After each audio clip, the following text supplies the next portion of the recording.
So regarding the topic, I'll be giving a broad overview of Indian prehistory, and then talking about current debates and current problems in stone tool studies, and how we can address them using different methods, and also the protocols for different methods.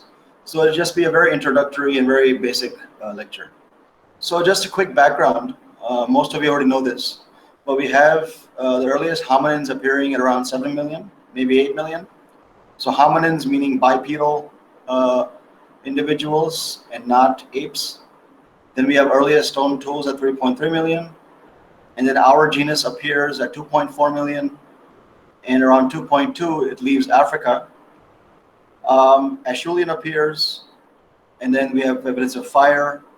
The Middle Paleolithic appears around 500,000 years ago. And then once these hominids leave Africa, we have new species emerging in different parts like Europe, Asia, maybe Levant. And then our species appears around 315,000 years ago right now, based on the current evidence in North Africa. But it's probably a bit older than that.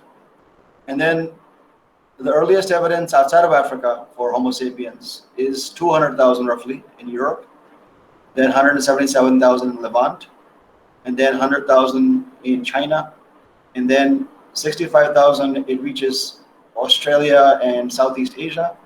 That's the time when microliths emerge in Africa. And then there's multiple dispersals of Homo sapiens, not just one. So Homo sapiens again reaches Europe and interbreeds with Neanderthals and replaces them. And by 25,000 years ago, we are the only species alive. So all other species become extinct around 30,000, 25,000 years ago. So all these milestones are important to understand stone tools and interpret them. So that's why I'm giving the background. And then we have the oldest microliths emerging in South Asia around 48,000 years ago. This is in central India and Sri Lanka. And then the transition from Mesolithic to Neolithic happens at the Holocene boundary 10,000 years ago. Now this is showing a broad overview of all the technologies, mostly Paleolithic and then ending with Mesolithic. So the earliest is 3.3 million. And you can see the ages on the left show emergence or innovation. In mostly all of them take place in Africa. But then later it gets complicated. I'll talk about that. And then Oldowan at 2.6 million, Acheulean at 1.7 million, Middle Paleolithic at 500,000, and then Upper Paleolithic and Microlithic at 60,000 roughly. At the moment, Lomekian, we only have one site.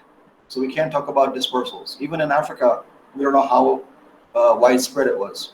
Then we have Oldowan, and it leaves Africa around 2.2, 2.1. And then Acheulean, we have multiple dispersals. At least 2 have been recognized. There might be more than that. So what's happening now is once older technologies leave Africa and establish themselves, populations and technologies, there's parallel evolution going on after that. So once they reach Europe, once they reach China and Java, biological evolution and technological evolution continues independently from Africa. So a parallel evolution all over the world.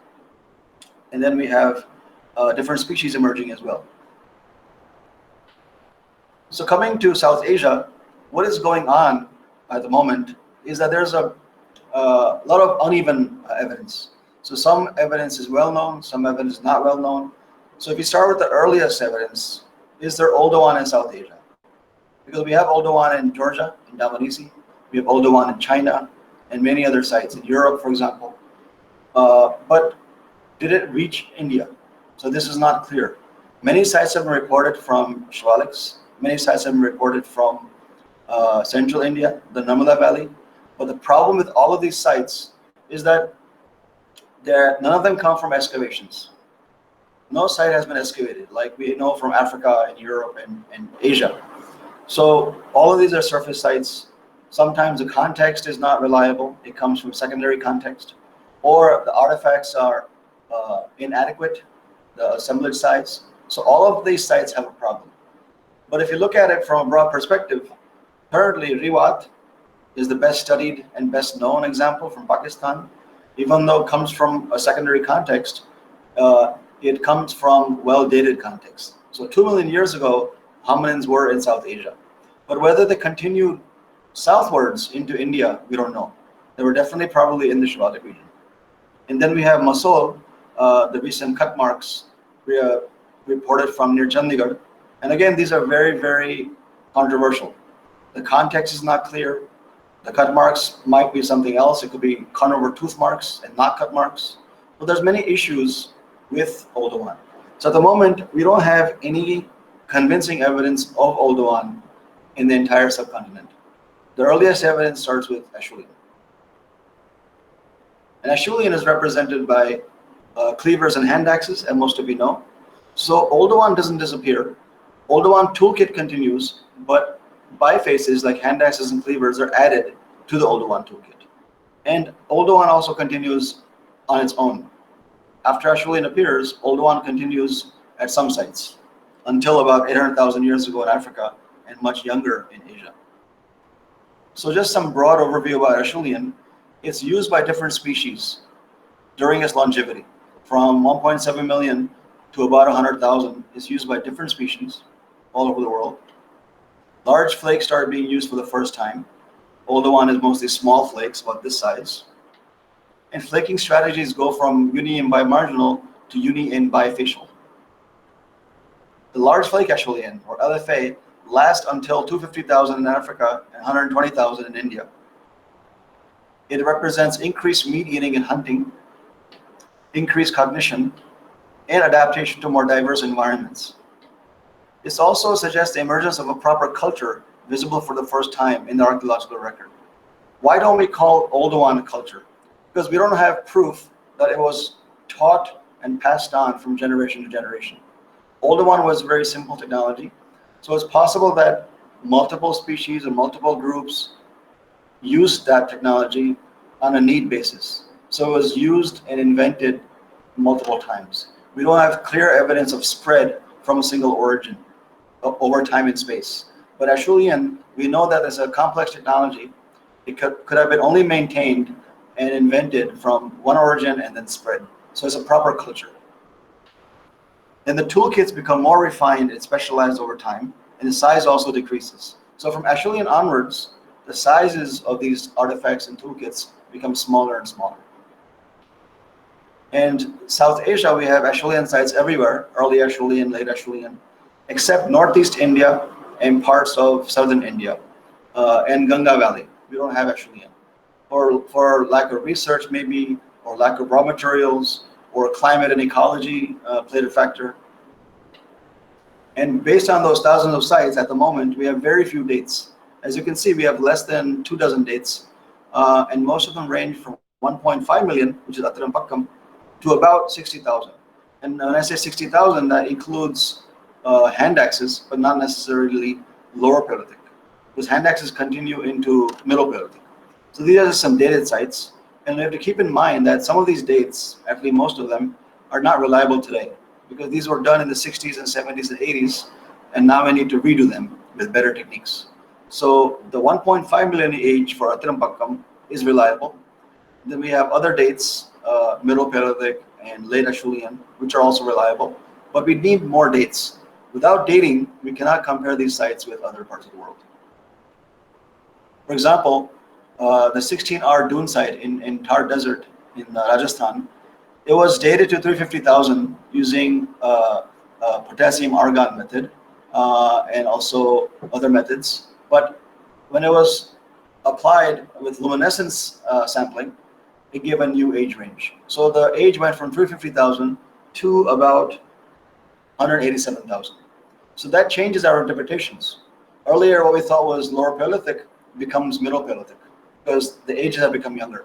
So this shows that the older sites, for example, the uranium thorium dates, need to be redone with new methods. It could be luminescence, it could be something else, but it shows that a lot of these sites are not reliable for dating.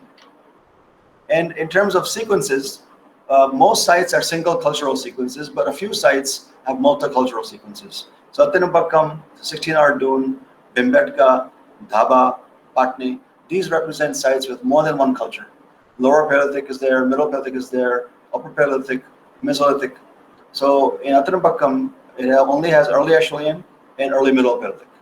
So sometimes some of these sites have specific cultures missing. So it shows lack of occupation or lack of preservation or lack of burial. So what changes happen from lower to middle Paleolithic between 500,000 and 300,000? In Africa, it's called the Middle Stone Age, and it seems to happen earlier there, but now new data suggests that it's happening globally everywhere at the same time. So the transition from lower to middle is happening at the same time in Africa, in Europe, in Levant, India. Large bifaces or large cutting tools decrease or disappear in Africa. There's a domination of prepared core technology, followed by the Lava technique. There's an increased use of fine-grained raw materials, because now the bifaces are very refined, very thin, very symmetrical, and that can be done only on high-quality rocks. There's appearance of new tool types, such as projectile points, suggesting systematic hunting, and also blades appear very early. Around 500,000 years ago, these things start appearing. And there's the beginning of hafting technology. So the projectile points are being attached to wooden shafts for the first time. Before this, we have no evidence of hafting. There's also the beginning of significant cave and rock shelter occupation, which was not happening earlier. And there's innovation of regional techniques, regional variants, such as Sangoan and Lupnabam in Africa, Mousterian in Europe, for example. And there's appearance of new species in Europe and Levant in Asia, like Neanderthals appear around 400,000 or 350,000. And they also invent new regional technologies. So it's not that there was a single origin of these technologies or species, there's multiple origins. Now looking at the global perspective, we have two things happening: parallel evolution technologically and biologically. So we have these sites on the map you see here. All these represent either fossil evidence or represents archaeological evidence, showing that the transition is happening almost at the same time all across the world. And then also biological evolution.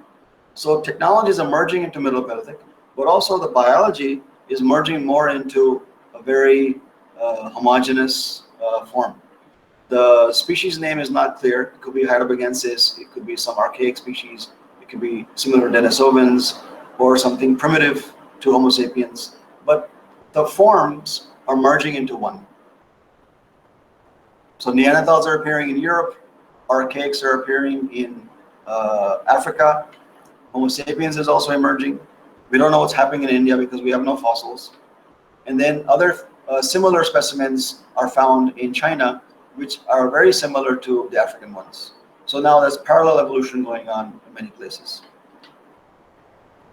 Now this comes to the late Pleistocene period, which begins around 125,000 years ago. So what are the key attributes? This period, which is 125,000 to 10,000, it preserves lower Paleolithic, middle Paleolithic, upper Paleolithic, and Microlithic evidence, all of them overlapping with each other after 60,000 years ago.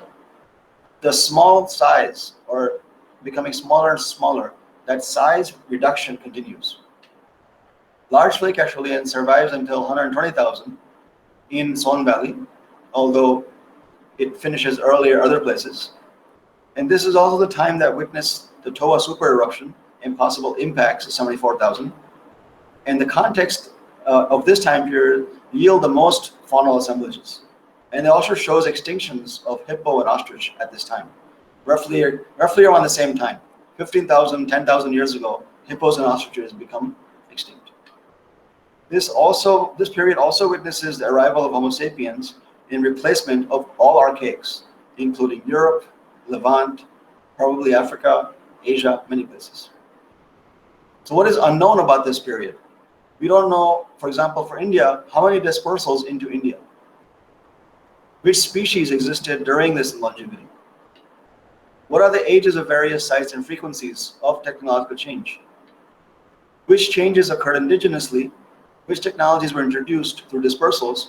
And which technologies represent a mixture of dispersals and indigenous innovations? If they were indigenous, what were the factors of technological change? Was it climate? Was it culture? Was it subsistence strategy changes? Why are assemblage compositions so variable across the region? Is it because of different species were using them?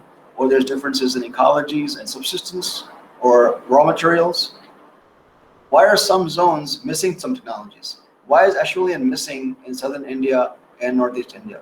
Why are microliths missing in large parts, in little pockets? For example, Himalayan zone, Shivalics, we don't find microliths. And what is the technochronological status of Saunian assemblages? Now we have a better idea that they're probably not lower Paleolithic, most assemblages. But even then, what is the exact age? What is the relationship with terminal Acheulean? What is the species using them? Was it always Homo sapiens or something else? We have no idea. And should we still use the word Saunian, or should we think of using a more generic terminology? I want to highlight that we have multiple waves and directions of Homo sapien dispersals, beginning at 200,000 onwards. So first they appear at 300,000 in Africa, multiple dispersals within Africa. And then after 200,000, multiple dispersals out of Africa. They reach at different locations at different times. And when they get to Europe or Levant, they interbreed with different species. So interbreeding with Neanderthals, maybe Denisovans, maybe interbreeding with Homo erectus in Asia, we don't know. At the moment, we have some evidence, but not all the evidence. So for India, when does Homo sapiens arrive, and which technology do they bring? If you look at the fossil evidence, the earliest is 38,000 years old from Sri Lanka. But if you look at the archaeological evidence, the earliest is Microlithic, 48,000 years ago, from central India and Sri Lanka. So it's clear that Homo sapiens was in South Asia by at least 50,000. But recently they found a young Middle Paleolithic at Jwalapuram, and that was compared with African assemblages, and the researchers are hypothesizing that these were also made by Homo sapiens. So maybe Homo sapiens reached around 77,000 years ago, we don't know. But what makes this complicated now is a new evidence from Athirumpakkam showing early Middle Paleolithic developing at 385,000. So this questions the younger Middle Paleolithic. Now it's possible that the early Middle Paleolithic and the younger Middle Paleolithic was made by archaics and microliths were made by Homo sapiens. Or it's possible that the early Middle Paleolithic was made by archaics and the younger Middle Paleolithic was brought into India by Homo sapiens. So there's many scenarios possible, but we need fossil evidence to prove this. And what's happening between 385,000 years onwards, large bifaces and small bifaces occur sporadically at different locations across the subcontinent. There's no consistency in their sequence, in their appearance. They appear in different patterns. Some sites have them, some sites don't have them, some sites have small hand axes, some sites have large hand axes. It's not clear what's happening because we have no dates. And the Toba eruption debate is there as well. How much did it affect ecology? Did it affect human populations? Did technology change because of the impact of the eruption? The main problem is lack of primary younger Toba tephra sites. So YTT is younger Toba tephra because that's the youngest eruption, with artifacts above and below the ash. At the moment, we have no such sites, so we can't really test the impact. Only one site was excavated so far, Jwalapuram, but the post-YTT context and artifacts are too young. So they go all the way up to 38,000. So we don't know exactly what happened immediately after the eruption for several thousand years. And more dates are required from across different environments across the subcontinent. So Toba ash is also not only found in Gujarat and other places, in Maharashtra, for example, but it's also been reported from East Africa and South Africa. That's how big the eruption was. The wind carried the ash particles all the way to Africa. Then we have Upper Paleolithic. Now in India, this is a big debate. This is one of the most mysterious components. What is going on with Upper Paleolithic? The Acheulean is clear. The Middle Paleolithic is clear. Older one is ambiguous. Now Upper Paleolithic is even more ambiguous because of these attributes. Basically represents laminar technology larger than microliths. So laminar means made out of long blanks. Okay? They're going for blades, burins. And this is also associated with bone technology. It overlaps with microliths, and it also overlaps with terminal Middle Paleolithic. So on the older side, it overlaps with Middle Paleolithic. On the younger side, it overlaps with microliths. So it doesn't have its own temporal bracket because we have no dates. So maybe some regions had Upper Paleolithic, some regions didn't have Upper Paleolithic. It's not clear. Only one site, Site 55 in Pakistan, is dated, 45,000 years old. No sites in India are dated properly. It's geographically variable and missing in some places. And because of these overlaps, people have suggested to use late Paleolithic, which includes Upper Paleolithic and early Microlithic. But the problem with this is that it may undermine regional diversity and mask truly exclusive transitional entities. So some sites, if they're exclusively Upper Paleolithic, I don't think we should call them late Paleolithic as a blanket term. So here's a map showing different technologies from about 100,000 years onwards. So we have Lower Paleolithic, Middle Paleolithic, and Upper Paleolithic, and Microlithic all overlapping. Upper Paleolithic is not clear, it's ambiguous. So it's possible that dispersed technologies or incoming technologies and indigenous technologies may have mixed. And what is unique is, for example, at 45,000 years ago, we have identified 3 sites. Site 55 is classified as Upper Paleolithic. Kalpi in Uttar Pradesh is classified as Middle Paleolithic. And Meta Khedi is classified as Microlithic. So we have different technologies at the same time, 45,000 years ago. So why is this diversity there? Is it because of different species or different subsistence patterns, raw material constraints? We don't know. Also have to appreciate that in Asia at this time, we have multiple species. We have Denisovans, we have the red deer cave people, we have Neanderthals, we have Homo floresiensis. And genetics is showing that we have other ghost species in Asia. So in India, anything is possible. Many, many species could have been there. We don't know. Now we come to the Mesolithic. What's happening here? Again, tools are becoming smaller. Now they're becoming turned into composite tools, like these lunates, crescents, trapezes. They're becoming more and more smaller.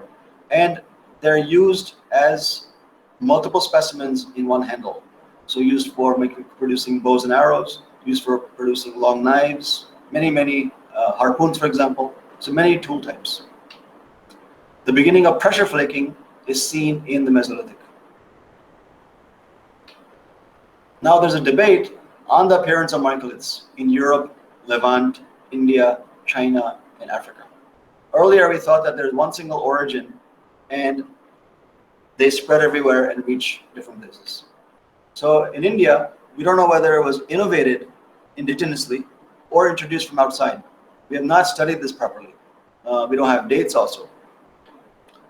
There's an occurrence and spread rapidly by 48,000 years onwards. We have site of Dhaba in Madhya Pradesh, Meta Khedi, and then we have some sites in Sri Lanka, all contemporary. 48,000 to 45,000, microliths are everywhere. And by 35,000, they reach southern India and also West Bengal. Patna is the only site that shows a proper sequence. From Middle Paleolithic onwards, there's an evolution of artifacts. But it was excavated in the 1970s and we have no dates. At the moment, my lab is planning to excavate this site. So hopefully we'll have some dates in the near future. And microliths, interestingly, continue into historical times, into the Iron Age. So when we find microliths or microlithic sites, it doesn't automatically mean they're prehistoric. So the question is, was India a corridor of movement from Africa to Southeast Asia? Or was it a cul-de-sac, a cultural cul-de-sac? Why am I saying this is because if you look at Northeast India and Southeast Asia, we have technologies that are different or missing. There's no evidence of Acheulean in Northeast India. There's no clear evidence of Acheulean in Southeast Asia.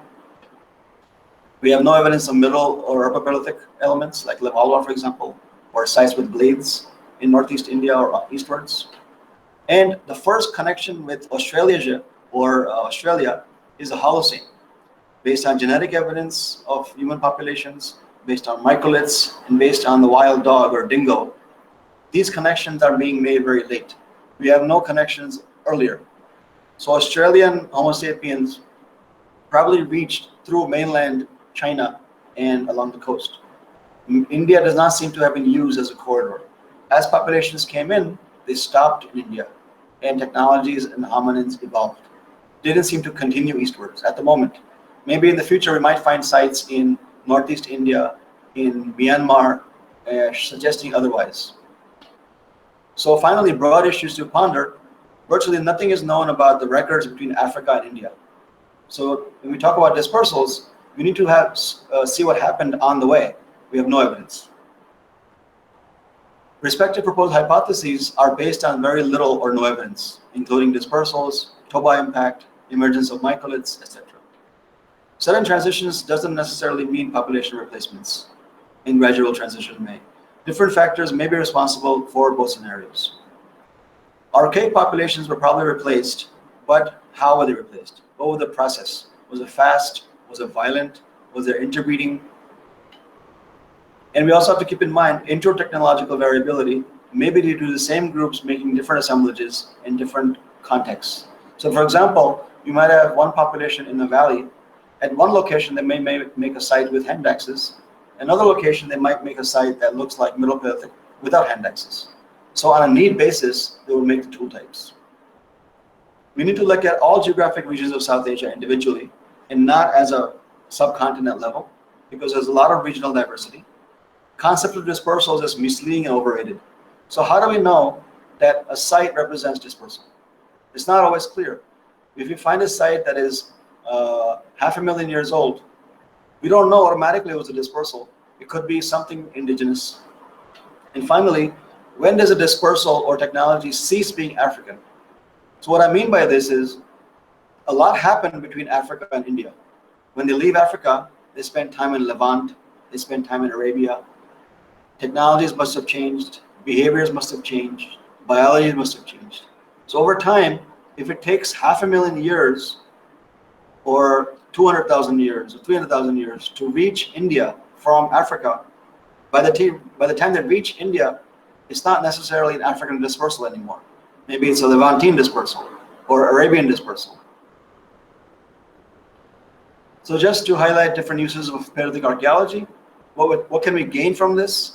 Not only stone tools and technology, but also we can understand things about language, hunting behaviors, subsistence patterns, the fossil evidence, ancient demography, cognition levels, ecological adaptations, group interaction, dispersals, origins of culture, and many other things. Land use patterns, for example. And this is just to highlight how we can actually systematically address these problems. Now, in India, it's very rare to get training in prehistoric studies. Paleolithic archaeology is not very common or popular. So here, I'm just giving you a broad outline of the sequence of work that one should follow systematically, beginning from field collection to laboratory organization, processing the artifacts, drawing them, photographing them, analyzing them, carrying out experiments, comparing these assemblages with museum collections, and then finally report writing and publication. So one should actually carry out all these steps. Instead of just collecting and describing or collecting and publishing in a newspaper, for example, there should be proper sequence of research, proper sequence of cataloging, and sharing the data. And I'm not going to go through all of these attributes and features, but just to show you what we can do with lithics, with stone tools. We can understand artifact functions, raw material transport. We can apply qualitative attributes, quantitative attributes, spatial analysis.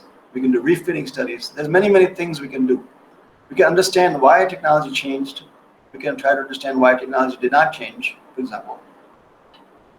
And here are some examples of the different attributes we can record. So qualitative, which are not measurable, and quantitative, which are actually measurable. You can use statistics on the quantitative ones, but not easily on the qualitative ones. So here are some examples, like what is the stratigraphic context? What is the condition of the specimen? What is the shape of the edge? Is it convex or concave?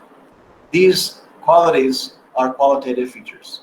But quantitative features represent measurements, for example, size, then number of flake scars, size of the platform, the angle of the edge, the percentage of cortex, specimen weight, So anything with numbers, anything that's measurable is quantitative. And we need to apply these more, not only at the Indian level, but compare them with non-Indian assemblages. And what new methods can we use for lithic studies in India? There's a range of methods. We can go beyond measurements.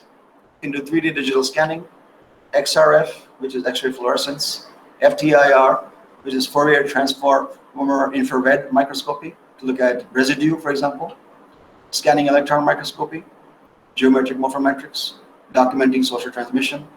We can do ethnoarchaeology at a certain level, but not fully. GIS analysis. Now, GIS analysis is not only for landscape studies, but also for lithic scatters. People are using GIS to understand the spread of lithics on the ground.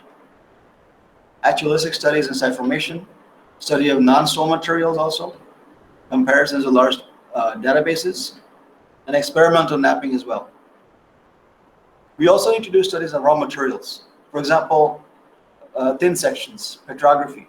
We can do all of these on the rocks. And what questions can we answer through experimental archaeology for the Indian evidence? What kind of subsistence behaviors does the Indian Paleolithic record reflect? What was the function of these artifacts? For example, we have no butchery sites yet in India, as other places. What was the link between different assemblage compositions and diverse raw materials? Were some raw materials more efficient than others, like basalt versus quartzite? Can transitional lithic evidence be identified through replication? What are the explanations for the absence of specific tool types in the regions of South Asia? For example, projectile points, polished axes, certain tool types are missing in large parts of India. Can we use experimental archaeology to explain the absence? So just some tips for people who want to get into experimental archaeology. Always work under the guidance of an expert. Use a problem-oriented approach and systematic planning. Learn basic quantification and statistics. Know our experiments should be done at archaeological sites, preferably, but if you have to do them near the sites, then collect all the material before leaving. Safety comes first. Use goggles, gloves, proper shoes. Keep a first aid kit handy. And use poor raw material for practice. Save the good raw material for proper research and publications. Document and take GPS locations of the raw material collections. Keep detailed lab diary so you know your progress, and you can use that information for publication. So finally, I would like to end this talk just to highlight future directions for prehistoric archaeology in India. How should we proceed now? For students interested in prehistory, one is that you should go beyond site and assemblage descriptions and artifact counts. In the earlier days, they used to count number of hand axes, report number of cleavers, the stratigraphy, and that's it. We can go beyond that now. We should go beyond stone tools. We should not be biased towards stone. We should focus on wooden tools also, bone tools. We can look at rock art pigments, for example. And we should focus on surveying unknown areas like Northeast India, Himalaya, Ganga Plains, many, many pockets all over India. We have many areas, many valleys unsurveyed. We can also target areas that are in danger of destruction through rapid development. For example, if sites are intact in remote areas, we can save them for the future. We can prioritize on sites that are about to be destroyed because of development, because of encroachment. Many, many factors are there. We should start comparing Indian databases with those from other regions. Now we have many publications, many assemblages, a lot of data we can compare now with other places. We always should obtain an ASI permit before collecting stone tools. Otherwise, it's illegal and unprofessional. We can use modern technologies and scientific methods as much as possible when available. And some people also worry about lack of funding, for example. But if you want to apply scientific methods and you don't have funding, you can also collaborate with another lab. You can collaborate with scientists who have these resources. So it's not always necessary that you need funding. And lab-based projects also require attention. What I mean is, for the last 100 years, thousands and thousands of artifacts have been collected. They're sitting in go-downs, they're sitting in museums, they're sitting in university departments, unstudied. So these can also be studied in the lab. You don't always have to do a field-based project. You can also do experimental archaeology, for example. There's many, many things you can do, not necessarily field-based. You can do lab-based also. So that's the end of my talk. Thank you very much.